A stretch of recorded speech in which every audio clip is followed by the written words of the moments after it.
అందరికీ నమస్కారం. టాపిక్ ఏంటంటే శివాలయంలో చాలామంది కొన్ని తెలియక తప్పులనేవి అయితే చేస్తూ ఉంటారు. సో, ఏం చేయొచ్చు, ఏం చేయకూడదు అనేది తెలుసుకుందాం. పీరియడ్స్ వచ్చేటప్పుడు ఎన్ని డేస్ వరకు పూజ చేయకూడదు? ఇన్‌కేస్ ఏదైనా టెంపుల్స్‌లో ఉండేటప్పుడు పీరియడ్స్ వస్తే ఏం చేయాలి? అనే వాటి గురించి ఇంకా చాలా కొన్ని ఇష్యూస్ అయితే ఉన్నాయి. వాటి గురించి అయితే మాట్లాడుకుందాం. ముందుగా అయితే మనం టాపిక్‌లోకి అయితే వెళ్ళిపోదాం. ఓకేనా? గురువుగారు, ఇప్పుడు శివాలయంలో చాలామందయితే కొన్ని కొన్ని మిస్టేక్స్ అయితే చేస్తా ఉంటారు. అవి చేయడం వల్ల మనకి ఏం ఇష్యూ ఫేస్ చేయాల్సొస్తది? అవి ఏవైతే మనం చేస్తున్నాం, ఏవి చేయకూడదో మీరు చూస్తూ ఉంటారు శివాలయంలో. సో, వాటి గురించయితే మాకు కొంచెం చెప్పండి. నిజానికి శివాలయంలో మనం చేసేవన్నీ తప్పే. ఓకే. మనందరం కూడా శివాలయంలో చేసే ప్రతి క్రియ కూడా తప్పే. ఓకే. నిజానికి శైవాగం ఉంటుంది, పాఠం ఉంటుంది. శివాలయంలో ఎలా ఉండాలి, శివారాధన అని చెప్పి ఒక పాఠం ఉంటుంది ఆ శైవాగంలో. దానిలో చాలా స్పష్టంగా చెప్తారు ఓకే. శివాలయంలో ఎలా ఉండాలి. ఓకే. ముందు శివాలయానికి వెళ్ళి నందిని ముందు అనుజ్ఞ తీసుకోవాలి. నంది దగ్గర ఓకే. అనుజ్ఞ తీసుకొని అప్పుడు పరమశివారాధనకు వెళ్ళాలి. చాలా మంది శివాలయం వెళ్ళి నంది మనకి కనిపించదు. నంది అసలు ఒకవేళ కనిపించిన అరటిపండు చిన్న ముక్క తీసి నోట్లో పెట్టేస్తారు. ఆ తోక కింద దీపం వెలిగిస్తారు. ఓకే. అది మహాపాపం.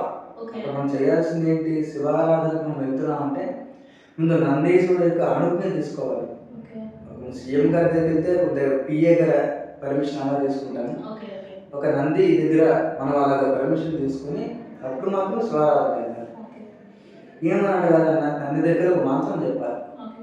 నందీశ్వర నమస్తుభ్యం సాంబానంద ప్రదాయక ఓకే. పరమేశ్వర సేవార్థం అనుజ్ఞాం దాతు మహర్షి. నందీశ్వర నమస్తుభ్యం, నందీశ్వర నమస్కారం. ఓకే. అంబానంద ప్రదాయక, అమ్మవారితో కలిసి ఉన్న పరమేశ్వర, నీకు నంది అంటే ఇష్టం కాబట్టి సాంబానంద ప్రదాయక, అంబ ఆనంద ప్రదాయక, అమ్మవారికి అయ్యవారికి ఇష్టమైన వాడ అని అర్థం. అంబ ఆనంద ప్రదాయక, సాంబానంద ప్రదాయక, పరమేశ్వర సేవార్థం అనుజ్ఞానం మనసు. పరమేశ్వరుడికి సేవ చేస్తాం, అనుగ్రహాన్ని నాకు ఆ యొక్క ఆజ్ఞను నాకు ఇవ్వు అని చెప్పి ముందు అక్కడ నమస్కారం చేసి మన దగ్గర 2 పుష్పాలు వేసి, అంతేగాని పసుపు కుంకుమ విభూతులు ఏమని చెప్పలేదు. ఎక్కడ 2 పుష్పాలు పాదాల దగ్గర, నంది పాదాల దగ్గర వేసి ఈశ్వరుడు యొక్క అనుగ్రహాన్ని ఆరాధన చేసి ఈశ్వర అనుగ్రహాన్ని పొంది భస్మధార శరీరం మొత్తం కూడా కొన్ని ప్రదేశాల్లో చేసుకోవాలి. ఈ భుజాలంగా మోచేతికంగా భస్మధారం చేసుకొని మాత్రం శివారాధన చేయాలి. శివారాధన చేసి ప్రసాదం తీసుకొని ఇంటికి రావాలి. ప్రసాదం తీసుకొచ్చేటప్పుడు కూడా చాలామంది శివాలయంలో వచ్చిన ప్రసాదం ఇంటికి తీసుకురాకూడదు, అక్కడే విడిచిపెట్టాలి అని చాలామంది అన్నారు. ఇప్పుడు వచ్చిన సోషల్ మీడియా వచ్చిన తర్వాత ఇది పిచ్చి ఎక్కువైంది అన్నమాట. అలాగే లేదు, శివాలయంలో వచ్చే ప్రసాదం మనం తప్పనిసరిగా ఇంటికి తీసుకురావాలి. ఎలా తీసుకురావాలనే ఒక విధానం కూడా ఉందన్నమాట. ఎలా అంటే శివలింగానికి ఉత్తర వైపు చండీశ్వరుడు ఉంటాడు. చండీశ్వరుడు ఆ పూజ ఆ అర్చకులు ఏదైతే మనకు ప్రసాదాన్ని, శివుడు ప్రసాదాన్ని ఇస్తారో ఆ ప్రసాదాన్ని తీసుకుని చండీశ్వరుడి దగ్గరికి వెళ్ళి ఆయనకి ప్రసాదాన్ని చూపించి, అయ్యా నేను అభిషేకం చేసుకున్నాను, ఈ ప్రసాదాన్ని నాకు ఇచ్చారు, నీకు చూపించి నేను తీసుకెళ్ళాలి కాబట్టి నీకు చూపిస్తాను, ప్రసాదం తీసుకెళ్ళడానికి ఆ యొక్క పర్మిషన్ నాకు ఇస్తే ఆ ప్రసాదాన్ని ఇంటికి తీసుకెళ్తానని చెప్పి ఆయనకు చూపించి తీసుకుని వెళ్ళాలి. కాబట్టి ప్రసాదాన్ని ఇంటికి తీసుకెళ్ళకూడదు ఇది ఆలోచన తీసేయాలి మనసు నుంచి. ప్రసాదాన్ని ప్రతి ఒక్కరు ఇంటికి తీసుకెళ్ళాలి. ప్రసాదం అంటే అనుగ్రహం, ఈశ్వరుడు యొక్క అనుగ్రహం ప్రసాద రూపంలో ఇస్తారు. చాలా మంది తిరుమల వెళ్తుంటారు ఏకాదశి రోజు, ఏకాదశి ఉపవాసం ఉంటారు. వాళ్ళు ఉపవాసం కదా, ప్రసాదం వద్దు, లడ్డు నాకు వద్దని తిన్నాం అని చెప్పి పక్క వాళ్ళకి ఇచ్చేస్తుంటారు. నువ్వు ఎంత ఉపవాసం ఉంటే ఏంటి లాభం? ఈశ్వరుడు అనుగ్రహం ప్రసాదం, ఆ ప్రసాదాన్ని వద్దన్నాం, నీకు ఇంక ఈశ్వరుడు అనుగ్రహం ఎలా వస్తుంది? కాబట్టి శివుడు యొక్క ప్రసాదాన్ని ఏదైతే అక్కడ అభిషేకం చేసిన ప్రసాదం ఇస్తారో ఆ ప్రసాదాన్ని ఇంటికి తీసుకొచ్చే ముందు చండీశ్వరుడు చూపించి ఆ చండీశ్వరుడి యొక్క అనుజ్ఞ తీసుకొని ప్రసాదాన్ని ఇంటికి తీసుకురావాలన్నమాట. అది శివాలయం చెప్పారు. అలాగే శివాలయంలో ప్రదక్షిణ చేసేటప్పుడు కూడా సవ్యాపసవ్యం, అపసవ్య సవ్యం అని చెప్పి రకరకాల ప్రదక్షిణ ఉంటాయి. ఒక బ్రహ్మచారి అంటే తను ఒక రకంగా ప్రదక్షిణ చేయాలి. ఒక వివాహమైన వారు ఉంటే, ఒక గృహస్థాశ్రమంలోకి వెళ్ళే వారు ఉన్నారనుకో, వారు ఒక రకంగా ప్రదక్షిణ చేయాలి. అదే ఒక సన్యాసి ఉన్నారనుకో, సన్యాసి ప్రదక్షిణ వేరే విధంగా ఉంటుంది, వారు అపసవ్య సవ్యం చేయాలి. బ్రహ్మచారి పూర్ణ ప్రదక్షిణ చేయొచ్చు. శివాలయం చుట్టూ ప్రదక్షిణ చేసుకోవచ్చు. ఓకే. వివాహమైన వారు మాత్రం సవ్య అపసవ్యం చేయాలి. ఓకే. ఇంకా ఇంకొకటి ఏంటంటే శివాలయంలో విభూతి ఉంటుంది కదా, విభూతి పెట్టుకోవడం వల్ల ఏంటి బెనిఫిట్? ఇంకోటి విభూతిని చాలా మంది తినడం కూడా చేస్తారు. సో అట్లా చేయొచ్చా, చేయకూడదు? భస్మ ధారణ ఇప్పుడు కాదు, ఇప్పుడు వచ్చిన విషయమే కాదు అసలు భస్మ ధారణ. కొన్ని కోట్ల సంవత్సరాల నుంచి ఉన్న విషయం. ఇప్పుడు ఆయుర్వేదిక్ డాక్టర్స్ ఏవైతే ఉన్నారో వాళ్ళందరూ కూడా చేస్తున్నారు. భస్మాలు వేస్తారు ఎక్కువ. ఈ యొక్క భస్మ ఆవు పేడ నుంచి తయారు చేస్తారు భస్మాన్ని. మనకి ఏ మృగం యొక్క మలాన్ని కూడా మన దేనికి వాడడం, కేవలం ఆవు యొక్క మలాన్ని మాత్రమే మనం అన్నిటికీ శుభకార్యాలు వాడుతాం. దానిలో చాలా మంచి యాంటీ బ్యాక్టీరియల్ పవర్ అనేది ఉంటుంది. క్రిములు ఎక్కువ నాశనం చేసే శక్తి దానిలో ఉంటుంది. అదే ఒకటి.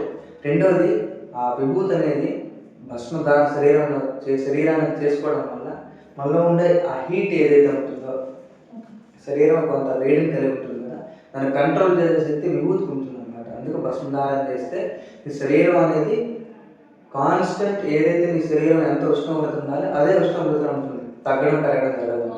దాని అంతరార్థం అది. అలాగే ఇప్పుడు జనరేషన్ ఎలా అంటే విభూతి ధారణ చేయండి, భస్మధారణ చేయండి అని చెప్తే ఇలా అడ్డగచ్చిన గుర్తు పెడుతుంది. అలాగే చాలా మంది తిలకం కూడా పెట్టట్లేదు. కుంకుమ పెట్టుకోవడానికి సిగ్గుపడుతున్నారు ప్రస్తుతం అమ్మాయిల అబ్బాయిలు అందరూ అలాగే ఉన్నారు. దానికి బొట్టు ఎందుకు పెట్టుకోలే ఎవరికి తెలియదు. అసలు నువ్వు సనాతన ధర్మంలో ఉన్నావు, పునర్జన్మ సిద్ధాంతాలను నువ్వు అంగీకరించావు అని చెప్పాలంటే నువ్వు బొట్టు పెట్టుకోవాలి ముందు. నువ్వు ఎన్ని పూజలు చేస్తావు, లేదా సోమవారం పూజ చేస్తాను, ఒక వారం వరకు నాకు శివుడు అక్కర్లేదు, మళ్ళీ సోమవారమే చేస్తాను, ఈ లోపు ఎలా ఉన్నా పర్లేదు. ఇప్పుడు ఈ వారంలో చేసిన పాపాలన్నీ కూడా సోమవారం అభిషేకంలో పోతాయి. అంటే ఎలా ఉన్నా పర్లేదు, నేను బొట్టు పెడితే నేను సౌమ్యుని అందరికీ అర్థమైపోతుంది కాబట్టి నేను బొట్టు పెట్టాను అని ఆలోచన అందరూ ఉన్నారు. యాక్షన్ బొట్టు తీసేస్తున్నారు. కానీ బొట్టు పెట్టడం అంతరార్థం చాలా ఉందన్నమాట. మన యొక్క నాడీ వ్యవస్థ, శరీరంలో నాడీ వ్యవస్థ అన్నీ ఉంటాయి కదా, ఇవన్నీ కూడా ఒక దగ్గర కేంద్రీకృతమై ఉంటాయి. ఎక్కడంటే 2 కర్మల మధ్యలో ఏదైతే ప్రదేశం ఉందో ఆ 2 కర్మల మధ్యలో ఉండే ప్రదేశంలో నాడీ వ్యవస్థ అంతా కూడా కేంద్రీకృతమై ఉంటుంది. ఇరుపు రంగులో ఉండే బుట్ట అక్కడ కుంకుమను పెట్టుకోవడం వల్ల మన చుట్టుపక్కల ఏమైతే పాజిటివ్ ఎనర్జీ ఏదైతే ఉంటుందో అంతటిని కూడా అది తీసుకుంటుంది. ఆ ఎరుపు రంగు బుట్టు తీసుకొని లోపలికి ఆ యొక్క పాజిటివ్ ఎనర్జీ కూడా లోపలికి, శరీరం లోపలికి పంపిస్తుంది. మనం ఆలోచన ఒక విషయం గురించి ఆలోచించాం అనుకోండి, కళ్ళు మూసుకొని ఎక్కడ మన కాన్సన్ట్రేషన్ అయితే ఎక్కడ పెడతాం? ఈ ప్రదేశంలో కళ్ళు మూసుకొని ఆలోచిస్తే ఎక్కడ పెడతాం? ఇక్కడే పెడతాం కదా. కాబట్టి ఇక్కడ బొట్టు పెట్టుకోవడం వల్ల మన ఆలోచన శక్తి పెరుగుతుంది. మళ్ళీ చుట్టుపక్కల ఉండే పాజిటివ్ ఎనర్జీ అంతా మనం కూడా గెయిన్ చేసుకొని మనం తీసుకొని తద్వారా ధర్మ కార్యాలను చేసుకోవడం కూడా మంచి సహాయపడుతుంది ఆ బొట్టు. కాబట్టి బొట్టు ప్రతి ఒక్కరు పెట్టుకోవాలి. సనాతన ధర్మాన్ని నమ్ముతున్న ప్రతి ఒక్కరు కూడా బొట్టు పెట్టుకోవాలి. పునర్ధర్మ సిద్ధాంతాన్ని నమ్ముతున్నామంటే బొట్టు ఉండాలి. బొట్టు పెట్టుకోకుండా నేను ఏదో చెప్పేస్తాను, నేను సనాతన ధర్మం కోసం పోరాటం చేస్తానంటే అది అజ్ఞానం. ఇప్పుడు శివాలయంకి అభిషేకం చేస్తూ ఉంటారు కదా, అప్పుడు చాలా మంది పసుపు కుంకాలు కూడా వేసేయడం చేస్తూ ఉంటారు. సో శివాలయానికి శివుడికి లింగాన్ని పూజ చేసేటప్పుడు ఎట్లా పూజ చేయాలనేది దాని గురించి ఒకసారి. చాలా మంది శివాలయాల్లో పసుపు కుంకుమ వేయకూడదని చెప్పి ఆ అర్చకులే చెప్తున్నారు. కానీ శివలింగం స్వరూపమే అసలు మర్మం, చాలా మర్మమైన స్వరూపం ఏదంటే శివలింగ స్వరూపం. ఎందుకంటే శివలింగం పైన ఏదైతే లింగాకారం ఏదైతే ఉంటుందో, ఈ యొక్క లింగాకారం ఏదైతే ఉంటుందో ఇది ఈశ్వరుడు, ఇది మొత్తం ఈశ్వరుడు అనమాట. కింద పవన మట్టం ఏదైతే ఇలా ఉంటుందో ఆ పవన మట్టం అమ్మవారి స్వరూపం. అంటే ఈ శివలింగంలోనే అర్ధనారీశ్వర స్వరూపం అనేది ఉంటుంది. పసుపు కుంకుమ ఎవరికి వేస్తాం? అమ్మవారి కింద ఉంది, పైన ఈశ్వరుడు ఉన్నాడు. పసుపు కుంకుమ వేస్తే ఎక్కడ ముందు వేస్తే పైన వేస్తే కిందకు వస్తుంది. కాబట్టి పైన శివలింగాలను చేసేటప్పుడు ఈ పైన పసుపు కుంకుమతో అభిషేకం చేసి అమ్మవారికి అయ్యవారికి కలిపి అభిషేకం ఆరాధన చేస్తూ ఉండాలి. తద్వారా మాత్రమే ఆ ఫలితాలు పొందుతాం తప్ప ఏదో నాకు ఒక్క శివుడినే చేస్తాను, ఒక్క అమ్మవారికి పూర్తి చేస్తారంటే అవ్వదు. మరి ఇప్పుడు చాలా టెంపుల్లో పురోహితులు పసుపు కుంకుమ వేయదు, ఓన్లీ విభూతినే వేయండి అని చెప్తున్నారు. అంటే వాళ్ళకి తెలియకపోవచ్చు తప్ప ప్రతి ఒక్కరు కూడా శివాలయంలో పసుపు కుంకుమ వేసి తీరాలి. అమ్మవారికి కుంకుమ పసుపు ప్రీతి. అలాంటి నువ్వు వద్దు అంటే ఎలా? ఒక శివలింగం ఉంది అంటే శివలింగం ఇద్దరు ఉన్నట్టే. ఓకే. ఒక శివుడే కాదు, ఓకే. ఈ పైన శివుడు కింద అమ్మవారు, అమ్మవారు. ఇద్దరినే పూజ చేస్తాం తప్ప ఓకే. ఒకరి పూజ ఒకరు చేయలేదు. పూజ చేయట్లేదు. పైన భస్మాన్ని శివుడికి ఇవ్వాలి. ఓకే. ఈ పసుపు కుంకుమ ఏదైతే ఉంటుంది పాన్ పట్టాన్ని మొత్తం కూడా లేపనం చేయాలి, మొత్తం రాయాలి. ఓకే. పసుపు కింద మొత్తం ఆ పాన్ పట్టానికి రాసి కుంకుమ బొట్లు పెట్టి మంచిగా అలంకరణ చేసి పైన భస్మం దానం చేసి ఇక్కడ కూడా కుంకుమ పెట్టాలి. ఓకే. అదే శివలింగ ఆరాధన. ఓకే. అంతే తప్ప పసుపు కుంకుమ వేయకూడదు అని చెప్పి ఎక్కడ శాస్త్రంలో శైవాగం అని ఎక్కడ లేదు. ఓకే. సరే. అభిషేకం చేసేటప్పుడు ఎట్లా చేయాలి దాని గురించి? అభిషేకం చేసేటప్పుడు ఎలా అంటే పంచామృతాలన్నీ కూడా బాసగా వేయించేస్తుంటారు. చాలా పాలు వేసి పెరుగు వేసి వెంటనే నెయ్యి వేసి తేనె పంచదార పళ్ళరసాలు అన్ని కలిపేస్తారు. ఓకే. అసలు విధానం అదే కాదు. ఓకే. ముందు శుద్ధోదకంతో మంచినీటితో అభిషేకం చేసి తర్వాత పాలతో అభిషేకం చేయాలి, ఓకే. మళ్ళీ మంచినీళ్ళు వేయాలి, ఓకే. తర్వాత పెరుగు, మళ్ళీ మంచినీళ్ళు, మళ్ళీ తేనెతో అభిషేకం, ఓకే. మళ్ళీ మంచినీళ్ళు వేసి ఆ తర్వాత నెయ్యి వేసుకోవాలి, తర్వాత ఆ పంచదారతో అభిషేకం చేసుకుని తర్వాత పలారసాలతో అభిషేకం చేసుకోవాలి తప్ప అవన్నీ కంటిన్యూగా అభిషేకం చేయడానికి మాత్రం శైవాగం ఒప్పుకోదు. అలా చేయకూడదు కూడా.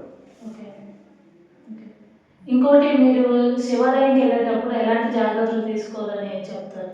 శివాలయానికి కేవలం శివాలయం అని కాదు, ఏ ఆలయం వెళ్ళినా సరే, ఓకే. ఏ ఆలయం, విష్ణువారి ఆలయం వెళ్ళినా సరే, శివాలయంకి వెళ్ళినా, అమ్మవారి ఆలయం వెళ్ళినా సరే, ముందు యువత ఎవరైతే ఉన్నారో ప్రస్తుతం యువత అందరూ కూడా ఏవైతే మన వస్త్రధారణలోనే మన యొక్క బిహేవియర్, మన మనిషి యొక్క లోపల ఆలోచన ఉంటుందన్నమాట. ఓకే. మంచిగా అందంగా ఒక అమ్మాయి చీర కట్టుకొని ఉంది అంటే అమ్మాయిని చూడగానే ఆ మంచి అమ్మాయి అనిపిస్తుంది. ఓకే. అదే సగం సగం బట్టలు వేసుకుంటే అందరికీ చెడు ఆలోచన వస్తుంది. ఓకే. ఏదైనా ఆలయంకి నువ్వు శాస్త్రీయంగా మంచి బట్టలు కట్టుకొని వెళ్తే నీలో భక్తి భావం పెరుగుతుంది, పక్కవాడి యొక్క ఆలోచన మారుతుంది, వాడు మంచిగా పూజ చేసుకుంటాడు, నువ్వు మంచిగా పూజ చేసుకుంటావు. ఓకే. కాబట్టి ఇప్పుడు ఆలయంలోకి వెళ్ళేటప్పుడు యువత ఎవరైతే ఉన్నారో అందరూ కూడా మగవాళ్ళు, పురుషులందరూ కూడా పంచా కండువా వేసుకొని ఆలయానికి వెళ్ళడం నేర్చుకోవాలి. మొదట జీన్స్తో వెళ్ళిపోవడం, టీషర్ట్లతో ఆలయానికి వెళ్ళిపోవడం అలా చేస్తారు. అలా కాకుండా పంచ కట్టుకొని కండువా వేసుకొని మంచిగా భస్మధారణ చేసుకొని మంచిగా పెద్ద బొట్టు పెట్టుకొని ఆలయానికి వెళ్ళాలి. అమ్మాయిలు కూడా అలాగే మంచిగా చీర కట్టుకొని బొట్టు పెట్టుకొని అమ్మాయి చూడగానే మహాలక్ష్మిలా కనిపించాలి. అంతే తప్ప చెడు ఆలోచనలు ఎవరికి రాకూడదు అనమాట. చెడు ఆలోచన వస్తే ఇంకా అమ్మాయి యొక్క క్యారెక్టర్ అనేది అందరూ కూడా తక్కువగా చూస్తారు. కాబట్టి అబ్బాయి చూసే విధానంలో కూడా అబ్బాయి ఎందుకు తక్కువగా, ఎక్కడ ఏ అబ్బాయి కూడా తక్కువగా చూడదు. ఆ అమ్మాయి ఉండే దీన్ని బట్టి వీడి యొక్క చూసే విధానం ఉంటుంది తప్ప అమ్మాయి మంచిగా బొట్టు పెట్టుకొని ఆమె ఎక్కడ ధ్యానంలో ఉంది అనుకో, గుళ్ళో కూర్చొని తపస్సు ధ్యానంలో ఉంది, అందరూ ఏమనుకుంటారు, అమ్మాయి ఎంత భక్తో ఏంటో అంత మంచి అమ్మాయి అనుకుంటారు తప్ప ఈ అమ్మాయిని ఏదో చేయాలని ఆలోచన ఎవరికి రాదు. ఈ అమ్మాయి ఉండే విధానం బట్టి అబ్బాయిలు కూడా ఉంటారు. కాబట్టి ప్రతి ఒక్కరు కూడా వాళ్ళ యొక్క ఏవైతే వాళ్ళ వస్త్రధారణ ఉంటుందో దాన్ని బట్టి అక్కడ ఆలయంలో కలిసి వాతావరణం కూడా ఉంటుంది. కాబట్టి అందరూ కూడా ఆలయానికి వెళ్ళేటప్పుడు చాలా శాస్త్రీయమైన వస్త్రాలు కూడా ధరించి భస్మధారణ చేసుకొని తిలకధారణ చేసుకొని, ఒక విష్ణు ఆలయం అయితే భస్మధారణ చేయాలి, అక్కడ నిర్వనామాలు పెట్టుకుంటారు. అక్కడికి వెళ్ళి అదే పెట్టుకో. మనకి విష్ణువు శివుడు భేదం కాదు, అంతా ఒకటే. ఎక్కడికి వెళ్తే రాముడు ఇక ఒక విష్ణు ఆలయం వెళ్తే నిలువనామం పెట్టుకుంటావు, పెట్టుకో. శివాలయం వస్తే భస్మం పెట్టుకో. అంతే తప్ప బొట్టు పెట్టుకోను నేను స్టైల్ అనే ఆలోచన పక్క తీసేసి ఆలయం వెళ్తున్నాను, అక్కడ నా భగవంతుడు ఉన్నాడు, నా తండ్రి అక్కడ ఉన్నాడు, అమ్మవారి ఆలయం, నా తల్లి అక్కడ ఉంది, తల్లి దగ్గరికి వెళ్తున్నాను ఆలోచనతో మనం అందరం వెళ్ళాలి తప్ప ఏదో టైంపాస్ కోసం ఆలయం వెళ్తున్నాం, లేకపోతే పక్కవాడు వెళ్ళాడని ఆలోచనతో మనం వెళ్తున్నాం, అది సరైన పద్ధతి కాదు. మనం మన తల్లి దగ్గరికి తండ్రి దగ్గరికి ఎంత వెళ్తే ఎంత గౌరవంగా ఉంటాం, ఆలయం వెళ్ళినా అంతే గౌరవంగా, అంతే భక్తి శ్రద్ధలతో వెళ్ళాలి. ఇప్పుడు చాలా మంది టైం తక్కువ ఉంది, వేరే పూజ చేసి అదేసి ఇదేసి అట్లా చేయడం, వాళ్ళు టెంపుల్లోనే ఉంటారు, వాళ్ళు గుడికి వచ్చి పూజ చేస్తారు, కానీ ఆలోచనలు అనేవి ఏవో ఆలోచించడం, టైం అయిపోతుంది లేదా ఆ పని ఉంది ఈ పని ఉందని చేస్తూ ఉంటారు కదా, అది ఎంతవరకు కరెక్ట్ అంటారు? అలాంటి పూజకి రావడం మానేయాలి. ఓకే. మొదటి విషయం ఆలయానికి రావడం మానేయాలి. ఓకే. ఇంకా అంతగా ఇంపార్టెంట్ పనులు బయట ఉందంటే అవే చేసుకోండి. ఆలయం దేనికి? ఒకటి దక్షిణ, ఆలయం వేసిన డబ్బు దక్షిణ వృధా, టైం వృధా, అన్నీ వేస్ట్. నీకు నిజానికి సమయం లేదు అంటే ఇంట్లో సింహాసనంలో భగవంతుడు ఉంటాడు. ఆయన 5 ఉపచారాలు చేస్తే చాలు. 5 ఉపచారాలు, ఎక్కువ కూర్చోమని కూడా చెప్పలేదు. ఓకే. నీకు సమయం లేదు, ఒక 2 గంటలకి ఖాళీ అయిపోయింది, కూర్చొని అభిషేకం చేసుకుంటాడు. ఓకే. ఇంకా నీకు 5 నిమిషాల సమయం ఉంది, 5 నిమిషాలు చాలు ఇంట్లో కూర్చో. ఓకే. పంచపూజ అంటారు.